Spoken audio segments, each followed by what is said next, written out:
Is there even such a thing as the perfect countertop? It's hard to say for sure because there's so many variables involved. This video is going to explore the many benefits of porcelain to see just how close to perfection we can come. Number one, porcelain is non-absorbent, meaning that it has a very low porosity. In fact, its porosity is 0.05%, which I don't know if anybody cares about that, but that just means that it's well below the threshold to be labeled something that's non-porous. Water is a great environment for bacteria to grow and mold to grow, so the less penetrable that surface is, the safer it's going to be in guarding against bacteria and mold growth. Number two, porcelain is resistant to thermal shock. Probably not something that maybe most homeowners are even concerned with, but it tells me that this product is just very strong and resistant overall, which gives me a better peace of mind since I'm going to be putting a lot of money into this type of investment if I were to purchase this type of material. Number three is porcelain slabs are non-toxic, meaning that they do not release microparticles. This is not something that you're probably wondering about when you go to shop for countertops. Hey, does this countertop release microparticles? This might not even ever cross your mind. But in looking around at all the various porcelain companies, one of the things they all mention is that they don't release microparticles. So, I have a question then. What products do release microparticles? That's a little more difficult to find out. From what I can ascertain doing my own research on the internet, it seems to me that the biggest culprit of releasing microparticles are solid surface acrylics. I don't want to be breathing in any more junk than I need to be. Fourthly, porcelain countertop slabs are hygienic, which is just a throwback to the fact that they are non-porous, easy to clean. There's nothing added to the porcelain that makes them antimicrobial. Through the manufacturing process, this is taken care of. This is probably one of the benefits that most consumers will be looking at. This is a really good one and something that we should consider in anything that we're purchasing. Fifthly, there's no alteration in color. And the reason that there is no alteration in color, meaning it's gonna stay the same color, it's gonna stay consistent, it's not gonna change, is that there's no organic pigments in the product. Porcelain slabs are completely resistant to ultraviolet radiation and the effects that would have. Porcelain is resistant to heavy loads. The manufacturing of porcelain countertops with the fine clay,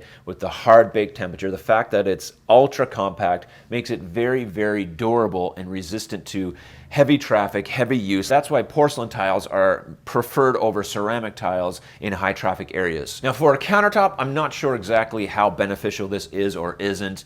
There's not a lot of heavy loads that goes on top of my countertop, so not something to worry about, but it does give you peace of mind that this can handle a lot of weight if it needed to, meaning that it's just very strong overall. I would love the opportunity to connect with you more, so consider joining my mailing list. There's a link in the description. Porcelain countertops are resistant to scratching and dents and abrasions because it's such a hard, compact surface. The reason that this is a good benefit might be different from what you think. Yes, you don't want to be able to scratch your countertops so that it looks messy or looks scratched up or dull or whatnot. If you can scratch something, that creates an area that bacteria can live in and can grow in, and then your countertop becomes less hygienic overall. Scratch resistance is a twofold benefit. The thing that I would look for in a countertop, and that's heat resistance. I think heat resistance is one of those things that should be at the top of the list of whether or not a countertop is near perfection or not, and porcelain is absolutely resistant to heat. It's a really great benefit for those people who are in the kitchen a lot, love to bake, love to cook, and just want to have the freedom to put pans and pots down wherever they want and not have to worry about it. There's three main negative considerations that you may want to think about when you're looking at porcelain. Number one being the price. Pricing is difficult to nail down because there's a lot of factors involved. There's obviously going to be a markup of that product by the fabricator, maybe by the supplier, maybe by the installer. The price you're getting from whichever manufacturer for that slab could vary depending on a number of factors, including the color and the slab thickness and the edge details and a variety of other things. So finding a price is a little bit difficult to say, well, this is what porcelain costs. If you look online, you'll find that porcelain usually ranges around $55, $60 to $180 to $200. Normally, the lower end products represent a very narrow band of options.